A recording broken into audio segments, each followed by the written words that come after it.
mengadakan sholat subuh berjamaah yang kemudian dilanjutkan dengan majelis ilmu.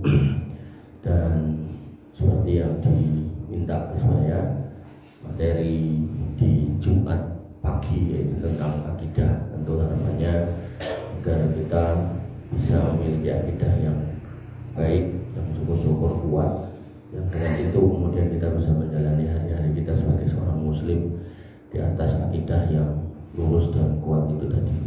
Bapak Ibu yang dirahmati oleh Allah Subhanahu wa taala, ada sebuah kitab yang berjudul Salah Satu Usul. Nanti ada juga yang mengubah usulnya menjadi merubah judulnya menjadi Al-Usul Salasah, hampir sama.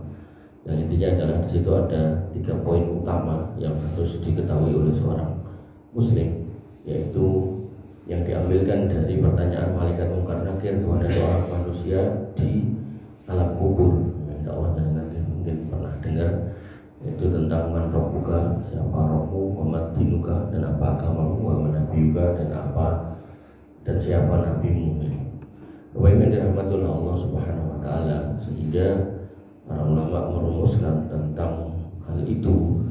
Disebutkan dalam kitab Syekh Muhammad At-Tamimi rahimahullah, dia berkata, wa idza qila laka mal usulus salasah, kalau ditanya kepadamu apa 3 hal yang menjadi pokok dalam agama ini, alladzi yajibu 'alal insani ma'rifatuha, yang wajib buat seorang insan untuk mengetahuinya. Jadi ini menjadi jawaban ketika jangan bingung sehingga agama kok ngendi gitu kan. Sebenarnya ini jawabannya. Yang pertama yaitu ma'rifatul abdi rabbahu, yaitu mengenalnya seorang hamba kepada Rabbnya. Sebagaimana jenengan ketika mau menikahi garwa jenengan saat menikah, dengan berusaha untuk mengenalnya gitu kan. Ada yang saat dulu nikah kenalan, ada yang kenalannya setelah menikah gitu kan. Nah, maka Bapak Ibu yang dirahmati oleh Allah Subhanahu wa taala, seorang muslim ketika sudah paham kalau kita itu diciptakan oleh Allah Subhanahu wa taala, maka harus senantiasa berusaha mengenalnya. Karena kepada manusia aja kita berusaha untuk berkenalan terus gitu kan. Oh ternyata bojoku ora seneng pedes, aku seneng pedes. Ya wis nek masak rasa kayak lombok ya, itu kan bagian dari proses mengenal gitu kan. Maka seorang hamba harus berusaha selalu mengenal Rabbnya. Mau nanti perbedaannya kata ma'rifatullah ini terus oleh sebagian orang yang ada dalam keyakinan sufi, dia kemudian mengelompokkan manusia itu menjadi 2 bahkan 3. Yang pertama yaitu syariat, kemudian yang kedua makrifat. Nah yang syariat ini kayak kita masih jalan di sholat, poso gitu. Nanti nek makrifat rasa sholat itu nggak keliru nih. Artinya itu sebuah pemahaman yang sangat keliru. Karena Nabi SAW itu sampai wafat kita harus meyakini kalau beliau orang yang paling makrifat. Dan sampai beliau wafat, beliau ya selalu sholat. Sehingga jangan sampai dengan termakan oleh pola-pola pengajaran yang kita benar nih gak jadi luput gitu kan. Kok ora sholat kayak Habibie kayak terus makrifat kok. Kok ora sholat kayak saya kayak atau ya ini kayak terus makrifat kayak dewi lagi syariat. Itu benar-benar sebuah kedustaan yang luar biasa ya. Jadi gak boleh kita menyatakan seperti itu. Karena Nabi Muhammad sampai wafat tuh sholat gitu. Bahkan dalam kondisi nggak bisa berdiri dengan baik, beliau sholat bermakmum pada Abu Bakar As-Siddiq. Yang kedua kemudian wadinahu, dan mengenal agamanya. Yang ketiga wa nabiyahu Muhammadan sallallahu alaihi wasallam. Nah sehingga kita mulai yang pertama mengenal Allah. Ini nek dirampungin ya suwe banget, makanya kita maksimal setengah jam aja mengenal Allah. Nah Allah niku sinten? Nah, niku pertanyaan bagus. Allah sendiri yang menyatakan kalau dirinya adalah Allah. Namun jangan sampai kayak orang liberal yang mengatakan disebut Allah, disebut Yesus, disebut Buddha, disebut niku kabeh padha intine Tuhan. Nah, niku keliru. Artinya ketika orang lain menyebut Tuhannya dengan nama lain, maka kita tak boleh menyebut Allah dengan nama selain yang Allah izinkan. Makanya kenapa kita menyebut Allah itu dengan Allah, ya Allah yang menyatakan dirinya sebagai Allah. Allah berfirman pada Quran surat Thaha innani anallah la ilaha illa ana. Sesungguhnya aku iki Allah. Loh, Allah yang menamakan dirinya dengan Allah. Nanti orang Yahudi menyebut Allah dengan Yehovah. Nah, nanti orang Nasrani di Indonesia nyebutnya dengan Allah. Nah, itu kan sing tanglet boleh mantan orang Nasrani masuk Islam Allah tanya. Lah Allah ya Allah sing di kan Allah Bapa, Allah Anak, kalau Allah Roh Kudus. Yo mulai tau. Makanya Bapak-ibu yang dirahmati oleh Allah Subhanahu wa taala, orang kalau beragama di atas dalil enak gitu. Kalau emang Allah sudah menyebut dirinya Allah, Allah ya sudah Allah gitu. Jangan kemudian latah mengikuti orang lain, Yehovah. Jadi ada juga yang menyebutnya Yahweh. Bingung buat Yehovah, Yahweh. Makanya jangan mungkin enter mobil tulisannya Yehovah Jireh. Jireh itu bukan berarti makna basa Jawa wedi ngoten buatan Jireh niku asmaul husna yang mereka yakini. Saya lupa nih apa maha kuasa atau maha apa gitu. Tapi ada. Jadi Yehovah itu maknanya Allah dalam bahasa Ibrani. Makanya jangan latah ke agama lain. Dan saya selalu contohkan Nabi itu ketika puasa Asyura, beliau puasa di tanggal 10 Muharram. Beliau itu ketika tahu sama sahabat, ya Rasul orang Yahudi juga puasa 10 Muharram. Nabi langsung mengatakan tahun ngarep nek urun kudu tak poso di tanggal 9. Nabi itu nggak pernah mau sama dengan orang Yahudi dan Nasrani. Makanya kalau mereka menyebut Tuhan dengan nama-nama yang mereka yakini, yang mungkin juga berasal dari kitab-kitab mereka, ya sudah biarin aja. Yang jelas kita kembali kepada kitab-kitab, innani anallah la ilaha illa ana. Nah disitulah kita berpegang terus menerus. Jangan diganti-ganti, jangan dirubah-rubah ayatnya nggak berubah. Jadi Allah sudah memperkenalkan dirinya dari sisi namanya.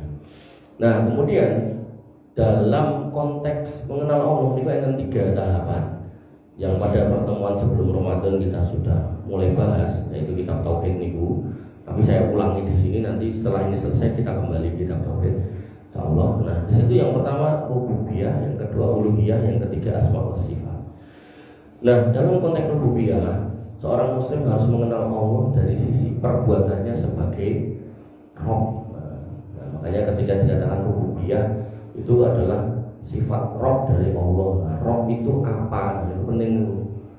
Jangan sampai nanti Rabb itu Tuhan, bukan. Rabb itu adalah rangkaian dari kata Robba Yurabbi yang bermakna yang pertama Al-Khalaq, Allah yang menciptakan. Nah, kemudian yang kedua Al-Milk, Al-Mulk, Allah yang menguasai, yang memiliki. Jadi sing gawe terus sing ngepeki sing duweni ngoten lho. Jadi enggak ada lagi orang kemudian mengklaim aku tadi songkok ngunyuk, enggak ada. Allah yang menciptakan. Nanti ada ayat. Kemudian at-tadbir, yaitu Allah yang mengatur dan memelihara. Jadi sebagai pencipta, Allah menyatakan kita semua ini miliknya dan Allah yang ngopeni. Kalau gubernur Jawa Tengah pada waktu itu saat ini jadi gubernur, tulisannya nama aku ngopeni ngayomi. Nah itu ini ngopeni dalam konteks manusia artinya faktanya kan ngopeni dalam konteks manusia kan yang cukup, yang sing boten, sehingga akhirnya muncul asas keadilan sosial bagi seluruh rakyat Indonesia, adil murah gitu ngopeni kan gitu kan. Makanya itu manusia, soal yang sing kleru, yang sing luput, yang sing kurang, yang sing kemunculan, ada yang diperlakukan dengan tidak adil dan seterusnya. Itu manusia. Tapi ketika Allah enggak. Bapak-ibu yang dirahmati oleh Allah Subhanahu wa taala. Nah, dalilnya apa atas kata Rabb itu? Yang pertama yang sering kita ulang-ulang, alhamdulillahirabbil alamin. Situ ada Rabbul alamin. Allah menyatakan Allah itu Rabbnya semua semesta alam. Sehingga maknanya Allah yang menciptakan, Allah yang memiliki, dan Allah yang mengatur serta memelihara.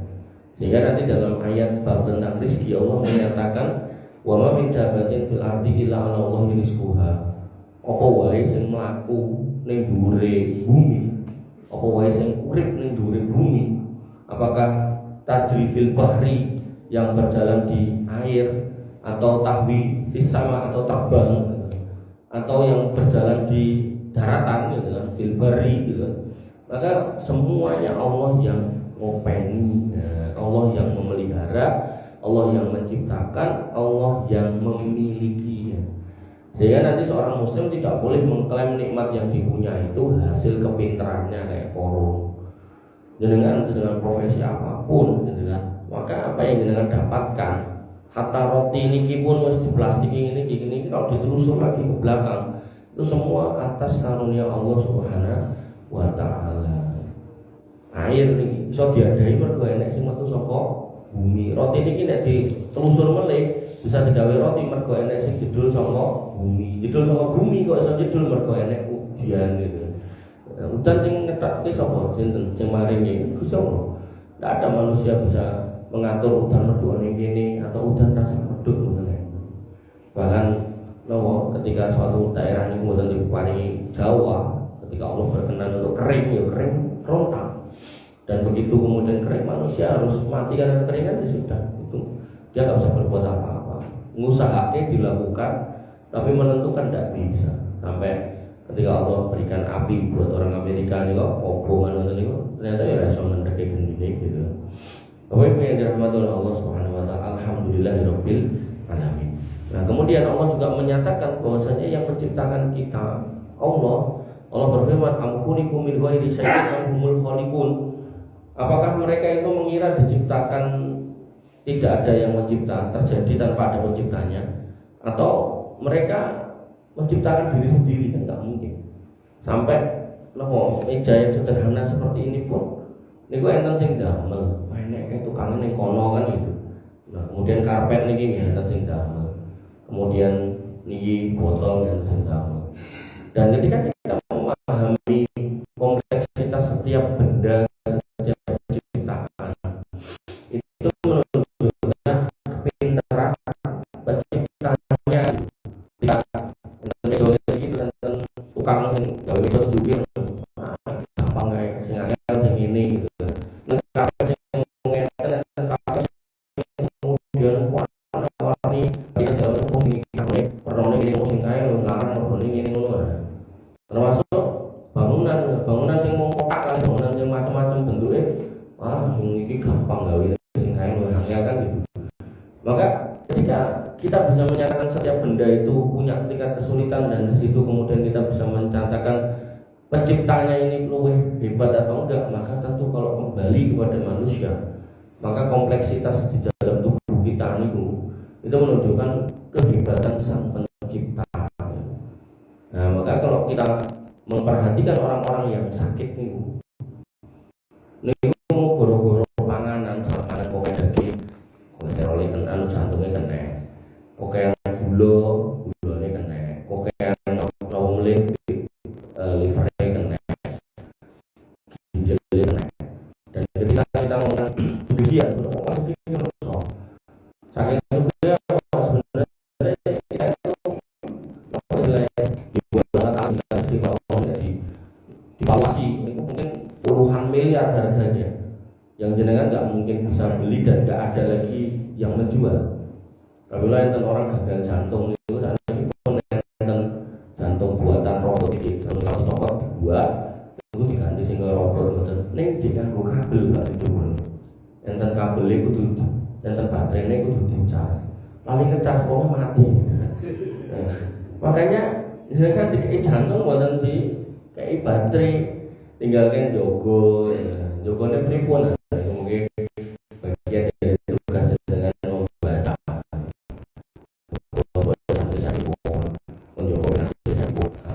organ. Nah, itu bagi jenis pun. Niku tugas dengan untuk membaca. Pramila kalau ingin tentang rencang niku sambat. Terus dia niku wong lanang nikah kalih bojone wong wedok ngoten. Bojone niki duwe wong tuwa gari ibuke. Terus duwe dulur yo mung siji wedok sisan. Terus dia punya orang tua masih komplit, laki-laki dan perempuan. Nah adike perempuan semua 2. Jadi dia laki-laki 1 ngopeni bapak 1, ibu dan ibu mertua perempuan 2, adik kandung perempuan 2, adik ipar 1, perempuan lagi plus bojone kan, berarti itu 6 ya. Nah terus dia harus datang ibu kena kanker, mertuanya kena gula. Nah terus saya ditanya, dan itu coro apa selain terapi kanker pripun niku Mas. Nek pripun aku ya ora ngerti aku. Cuman akhirnya saya terus teringat pernah melihat sebuah video tadi. Nah dalam sebuah video itu disebutkan termasuk keutamaan dari puasa niku dengan nek puasa niku. Sebenarnya ada hadis tapi hadisnya hadis dhaif. Nabi pernah mengatakan sumu tasihu, puasa sehat gitu kan. Nah, itu diterjemahkan oleh salah seorang ilmuwan dari Jepang yang mana beliau kemudian saya lupa namanya. Beliau kemudian meneliti dan hasil penelitian itu ya sebenarnya apapun yang masuk ke tubuh kita niku nek boten cair gak dibutuhkan oleh tubuh niku ditokke gitu. Apakah lewat urin, apakah lewat keringat, apakah lewat feses niku lho, niku lho. Ataukah lewat jerawat, komedo, ataukah lewat bisul, atau mungkin nggak punten lewat upil gitu kan, curug, macam-macam itu enten istilah ekskresi, sekresi dan seterusnya. Nah untuk yang sudah terlanjur masuk nih boten dikeluarkan lewat mekanisme niku akan diserap balik oleh tubuh dengan catatan tidak ada yang dilebok melek. Orang dengan numpak motor, jadi misal tangki bensin bakal diisi mergo entek. Nek ora entek ya tetep dikuten niku sampai entek. Makanya dengan nek pun wonten indikator yang pun kelip-kelip nek sing kelip-kelip atau nek ngangge sing meteran niku pun pedul tekan ngisor. Niku jangan paksa kan dia akan ngoreti istilahnya sampai entek-entek, bener-bener entek kan mandek cet gitu kan. Nah, daratan sing dikei bensin gitu. Nek kemarin yang tentang daerah Klaten itu terucuk niku wong bensinnya sini banyu gitu. Di saya ini 3 kilo dari situ macet dan itu salah isine. Nah, kembali ke situ ketika dengan enggak ngisi, artinya enggak dahar, enggak makan, enggak minum gitu kan. Maka tubuh itu akan menyerap apa yang ada di dalam tubuh. Ya kelebihan gula, kelebihan lemak dan seterusnya itu diserap entek-entek sampai maksimal gitu. Nah, ini kan dengan akhirnya buka toh. Adalah bukone ngapunten sebagian orang bukone nggih nasar ngoten niku toh. Apa disikat kulo sayin kolu gitu kan. Kok kabeh-kabeh sing enek diulu gitu kan. Nah, maka akhirnya yo yang terjadi bukannya sehat nih bar bodoh malah periksa dengan opnam gitu. Enten ya itu bar bodoh hipertensi itu enten, bar bodoh jantungnya kumat itu enten gitu kan. Nah, sehingga Bapak Ibu rahmatullah Allah ketika seorang manusia kata profesor itu punya penyakit kanker gitu kan. Sebenarnya salah satu metode pengobatan alamiahnya ya minum makannya yang alami, artinya jangan yang banyak proses gitu kan. Cara roti ini nek ben sehat yo aja roti telo gitu. Nek wong saya kan mosok telo, kecilik mangan telo nanti gede tuwek mosok telo. Nah, cara banyu toyo niku ampun sing berwarna, sing putih. Nah, ketika itu dimasukkan dalam jumlah dikit, maka tubuh akan menyerap sel-sel yang tidak baik atau unsur-unsur yang berlebih di dalam tubuh. Sehingga Bapak Ibu yang dirahmati Allah, sebenarnya setiap syariat Islam itu kalau diaplikasikan dengan baik dan benar, itu akan menghasilkan kebaikan saja nih. Makanya para sahabat dulu niku nek enten masalah niku wis pokoke kembali ke Quran, Sunnah, samina wa ta'na ora kok banyak tanya kosak-kosik. Tapi nek orang sekarang kadang dijelaskan poso ini juga gak poso. Kok gak poso ngopo? Karena sing kayak gitu. Jadi sing darah-darah ngoten niku. Sehingga Bapak Ibu dirahmati Allah, ternyata Allah menegaskan bahwasanya amkhuliqun ghairi sayyin amhumul khaliqun. Apakah mereka diciptakan tanpa pencipta atau mereka bisa menciptakan diri sendiri? Tidak mungkin. Kita mesti ada yang menciptakan. Nah, kalau ada yang menyatakan manusia itu diciptakan atau tercipta dari monyet, nah itu salah. Salah besar karena Allah itu ada. Dan itu enggak cuma terjadi di penciptaan yang pertama. Mengingatkan dia yang berpendapat, kita kan diciptakan Allah di saat yang pertama. Setelahnya kan hasil proses pembuahan bapak kita ke ibu kita kan. Maka Allah membantah hal itu dengan mengatakan walladzi yusawwirukum fil arhami kaifa yasha. Bentukmu kaya ngopo kuwi aku lho sing dadeki. La ilaha illa huwal azizul hakim. Ya, tidak ada ilah yang berhak disembah selain Dia, dan Allah Maha Perkasa lagi Maha Bijaksana. Pramila manusia itu memiliki bentuk satu sama lain itu berbeda-beda. Bentuknya foto mas, tangannya loro, sikile loro lah, niku irunge benten, matanya beda, tinggi pendeknya beda, kemudian kecerdasannya beda-beda.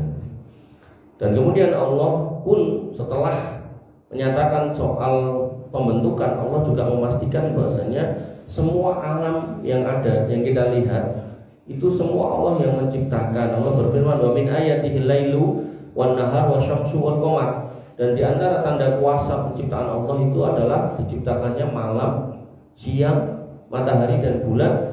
La tasjudu lisyamsi wala lil qamar.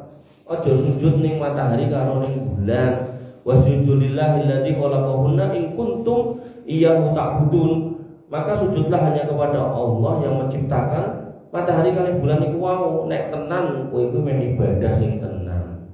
Pramila seorang muslim ketika melihat matahari yang sedemikian besar, ada orang-orang persatuan orang Amerika, Prancis, Inggris, Cina juga, Jepang juga kalau nggak salah, 5 atau berapa negara itu ajang bikin mikro sun atau mikro matahari.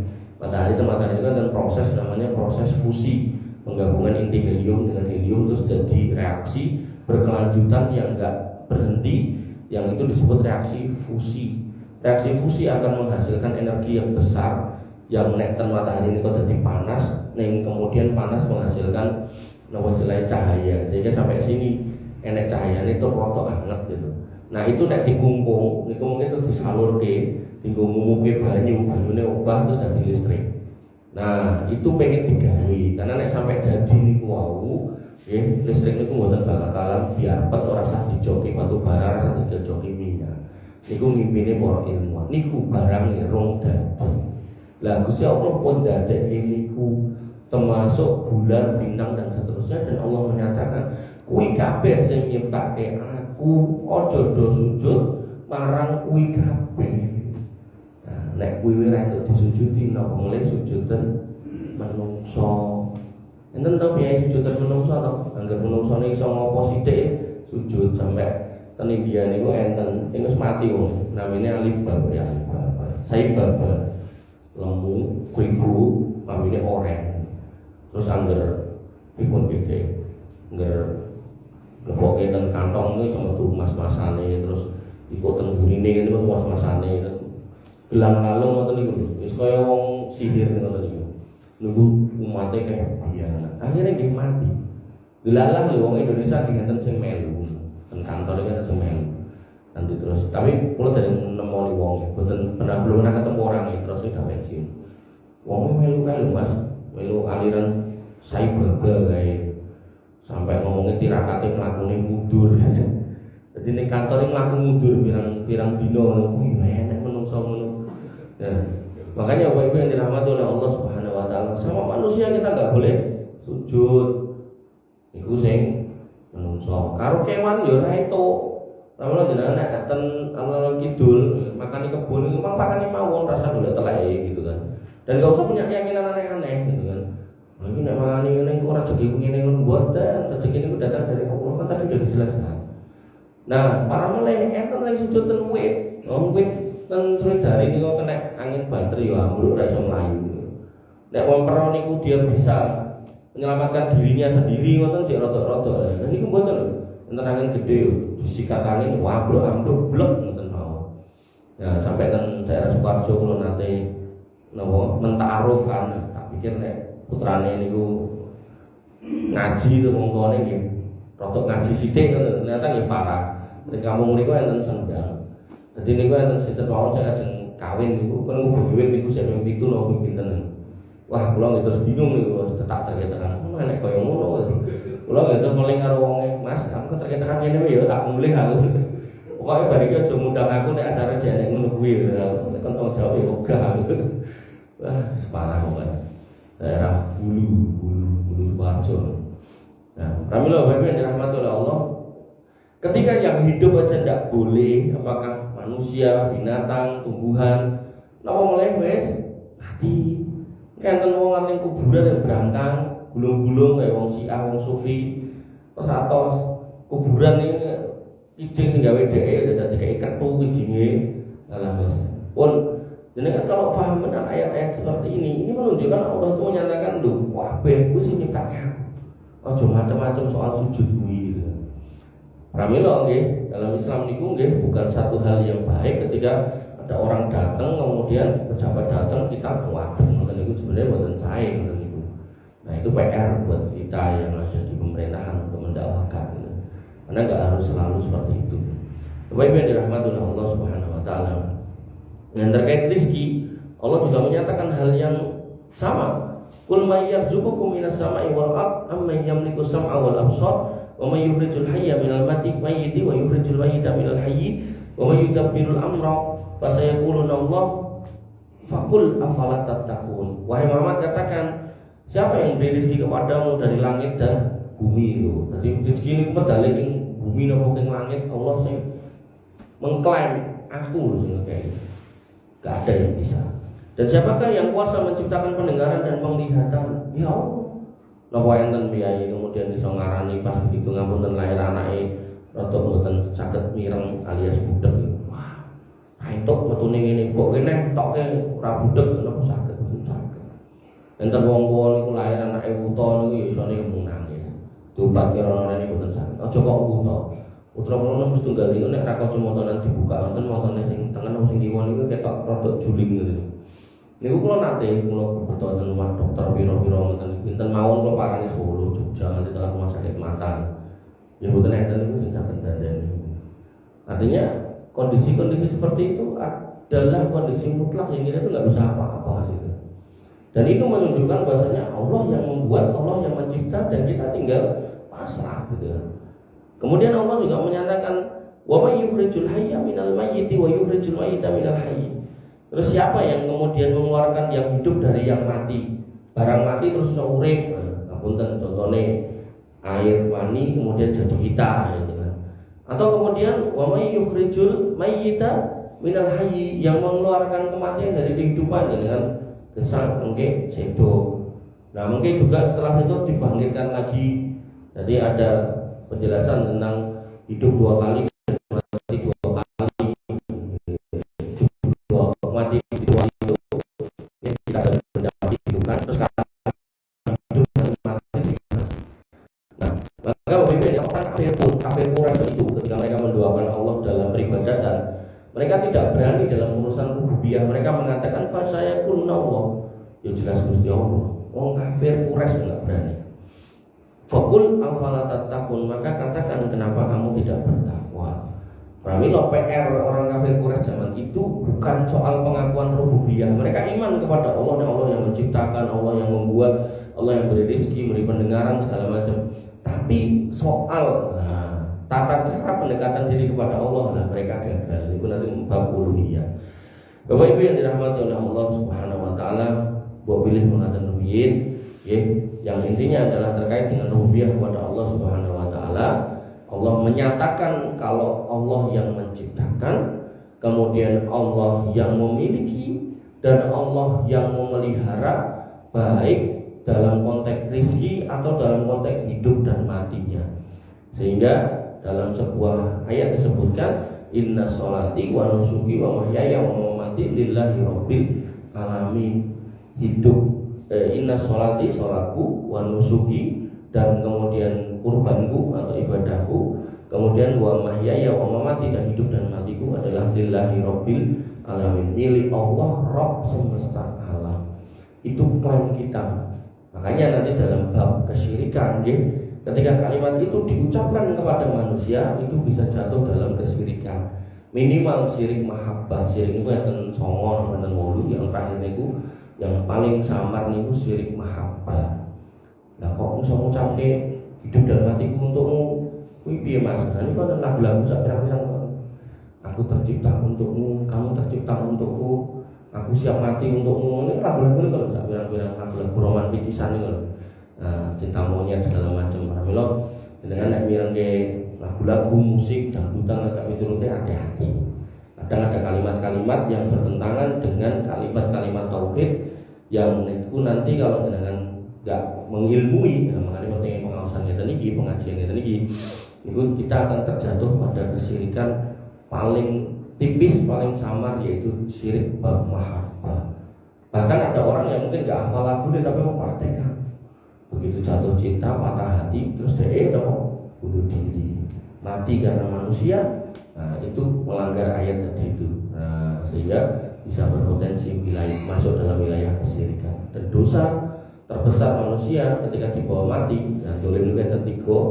Yang pertama, ad-dulmu la yaghfiruhu, dosanya gak akan diampuni kalau dibawa mati, yaitu tentang kesyirikan. Nah, kemudian yang kedua, dulmu li nafsihi, kedoliman pada dirinya yang kalau dibawa mati bisa diampuni. Misal pernah mabuk, pernah zina, nah lali tobat dan akhirat dosane, Allah sangat mudah untuk mengampuni yang itu.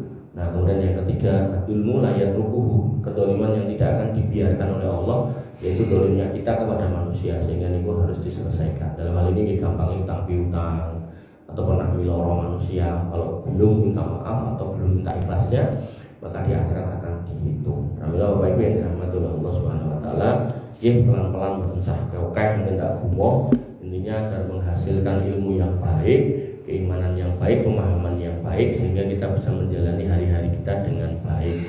Nah, harapannya dengan kita sudah masuk di wilayah rububiyah niki, jenengan nek mlampah niku jenengan setiap langkah niku jenengan hayati iki bumine Gusti Allah. Ning kene aja maksiat, aja kokean pola, golek rezeki yo sing halal, aja ndolimi menungso, ning mlaku ning hati-hati, mawas diri. Nah, itulah hakikat takwa ketika dibingkai dengan ilmu. Wayah salat, wayah ngaji, wayah donga enten masalah curhat kali Gusti Allah, mboten sah curhat kali wetringin, rasa golek dukun, rasa dadak mbok sajen. Kenapa? Tadi lho Allah yang menjanjikan, nek aku sing nyiptake, aku sing duweni, aku sing jaga. Jaga niki nggih kei rezeki, ngekei solusi, kali ngekei segala yang jenengan harapkan dari permasalahan hidup. Bila mengatakan mungkin bermanfaat, kita langsung